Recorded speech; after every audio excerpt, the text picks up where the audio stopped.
everyone. It's a final excerpt for the violins of Kentucky All-State 2021 and 22. This is the Roland Carnival by Berlioz. Today actually is my birthday, and I decided to celebrate it by recording this beautiful excerpt for you guys. Actually, I've never played this piece myself. I heard it live, and there's a lot of good recordings on YouTube. So go ahead and listen to it. It's a beautiful piece of music. So don't try to play it without listening to it first. You need to hear how it fits with the rest of the orchestra. It's also a beautiful excerpt for the cellos, for the violas. So very nice, very beautiful melody. The important things to consider in this excerpt is to be able to sustain the sound without losing the contact point, without losing the control of the weight of the bow. In order to be able to do that, you need to really plan out your bow. Any stammer in the bow is gonna result in losing a couple of points. The intonation is very important, the shifts are very important, it's very exposed. It's not that exposed actually in context, but when you're playing it by yourself, it's quite exposed. Make sure you have a beautiful, even vibrato. It doesn't need to be super fast, it doesn't need to be super slow, it needs to be even. A good vibrato is an even vibrato. My teacher, Sally O'Reilly, would always say that. So even, beautiful vibrato, and make sure you exaggerate your dynamics when you're recording this excerpt. So you will see a lot of, it starts with mezzo forte, there's a lot of crescendos, there's a forte, there's a pianissimo. We will go through all of that, and then I would recommend you to try recording it a tiny bit slower. I recommend maybe 50, 48, it says 52 to quarter note. It feels a little too fast to me. I haven't heard this played at 52 to a quarter note, but it's up to you and up to your teacher. I would go around 50. I don't think anybody is gonna get offended if you do it a little bit slower than written. Okay, let's dig in. I am starting this excerpt in third position, and I will use my fourth finger as an extension to reach for the E. Before you start, make sure you vibrate, right? And it's gonna sound really good in the recording.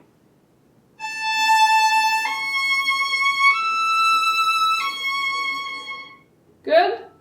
So I'm staying in third position, I'm doing an extension on 4. For the next E, after the rest, I'm gonna do still fourth finger, so I'm treating that extension that I did as, again, if you watch the other video, it's a Galamian shift. I'm not necessarily shifting, because shifting implies something that I do with my forearm. I'm not doing that. I'm first stretching and then kind of sneaking into the position. We use that Galamian shift when we want the shifts to be inaudible.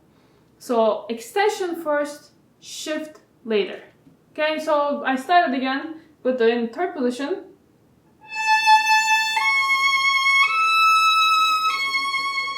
Still stay there. Now, fourth finger on F sharp. Again, it's a Galamian shift. It's not an actual big shift. You kind of stretch and then you slide into that position. When I say slide, don't mean glissando. I just mean you're just kind of smoothly getting into this new position. So the F sharp is going to be fourth finger. Then I go to third position. So far so good. I will stay in third position. Then I will go to fifth position, right? So I will do the F sharp with the fourth finger. In order to practice that shift, you have two options. You can shift with your second finger. So you can do, this is how I practice.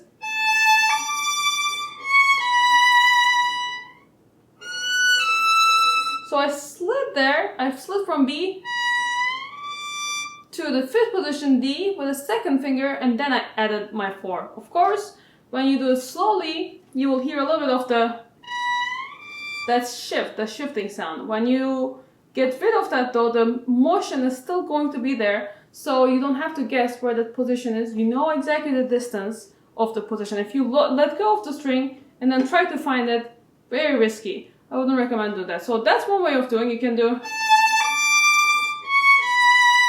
shift with the second. There's another way of doing it. You go to a fourth finger, So let's say you wanted to shift with a 4. Risky because fourth finger is weak. It's not impossible though if you want to do.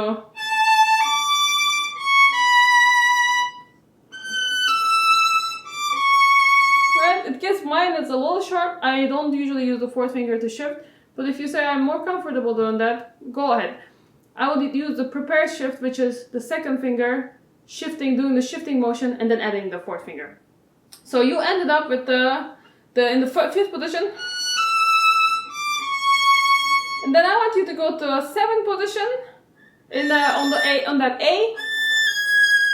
Again, you ended up on that last C sharp with the first finger. I would recommend you to practice the shift with the first finger. So you're going to go to the 7th position on that high A, but the shifting motion is going to be done by your first finger, and then you're going to add the fourth finger.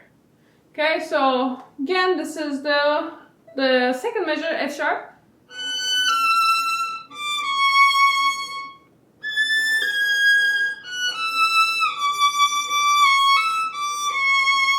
Right, and then I come back down on that last D. This is the 4th measure of second line. On that last D, I'm using a second finger to come back to the 5th position, and I'm gonna finish the phrase in 5th position. Then there's a Supito Piano. You look at those dots on the 6th tablet. I discussed it with our conductor at EKU, and he told me that he would recommend doing them on the string. So don't do that.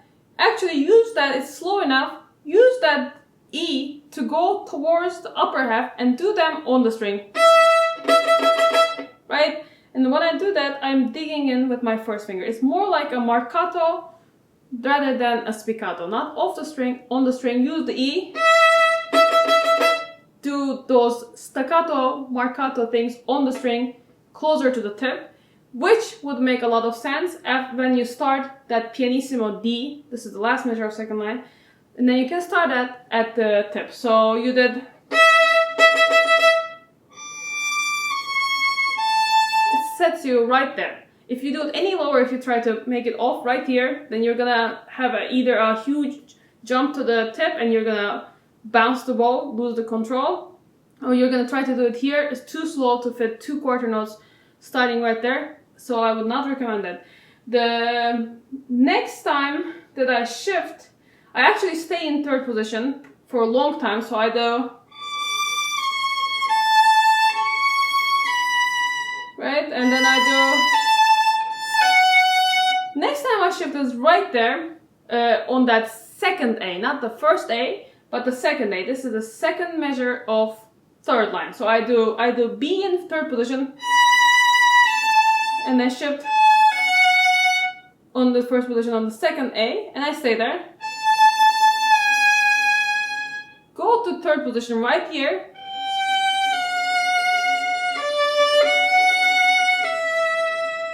And I don't know if you can see this, but there's a dash on that 8th note, 1 before 4. So a little bit longer 8th note, don't try to clip that.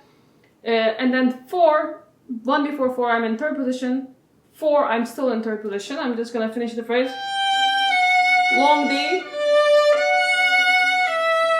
That dash also implies that you need to separate that 8th note a little bit. Separate it, but smooth. Ba, ba, ba. It's a little bit emphasized. Then I would go ahead, by the way, count the full measure. It's just 3 beats, it's not that long. So go ahead and count it, don't cut it off. At mezzo forte, I'll give you 2 options. Either you start it in 3rd position, and then you shift to 2nd position on the second big beat, or you say, I don't want to do any shifts, start in 2nd position. You can do that too. So either start in 3rd position, and then shift right there, or start in 2nd. Then the next measure, go to 1st position. Stay. Big crescendo. Make sure on that B, use your entire arm weight. Some people will hate doing that with a 4th finger. If If you have a good fourth finger vibrato, go ahead, don't shift anywhere, do that in first position. If you don't have a good fourth finger vibrato, you can do, it will not be the most incredible shift, but you can shift somewhere before. So this is the last line. If I were to shift, just so that I don't do that B with the fourth finger, I would shift to a second position on the first A sharp. You don't have to do that. Staying in first position is absolutely valid. Just make sure when you hit the B, it's forzando. Again, you're gonna do that with the arm. You're gonna lean in and pull the string. So you're gonna be a little bit fast bow speed, and to get that forzando going, not a wedge accent. Remember, it's not pointy. It's kind of it's like a big round accent. And doing that, I would do it in first position. If you don't, do it in second position with third finger. If you're in first position though, stay. And then third position. Don't try to do that in first position.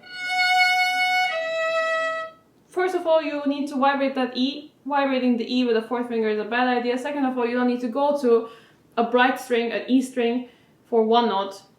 It's getting softer and softer. So go ahead at the F sharp, 1, 2, 3, fourth measure of last line, F sharp, go to a third position. Start at the one before 5, again in third position.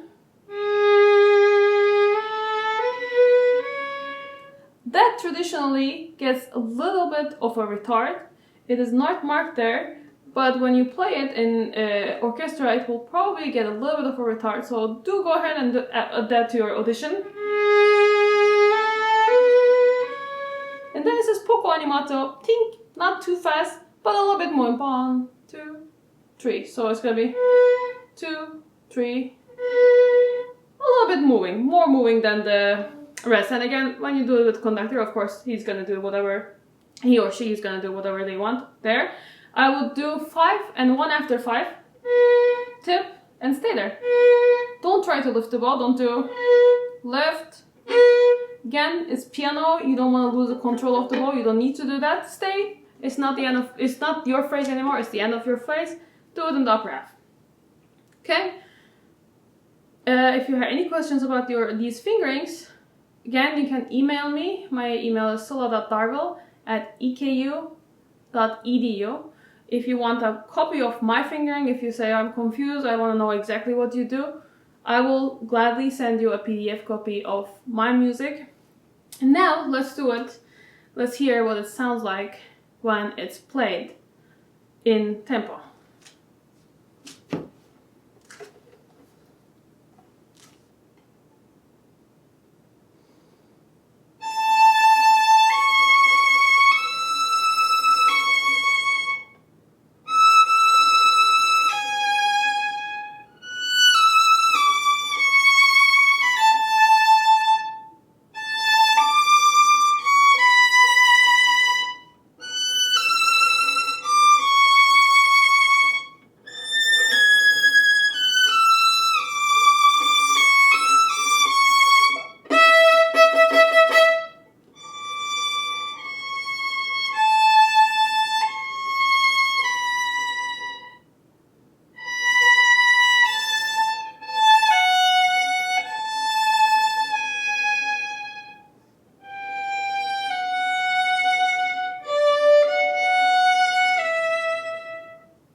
I hope this video was helpful. I will be back with some viola excerpts this week, and I'm looking forward to hearing some feedback from you guys. If you like the video, please let me know. If you don't like the video, if you want some other, if you have any suggestions for me, if you want a different format, please let me know. And again, if you have any questions, don't hesitate to email me. See you guys soon. Bye.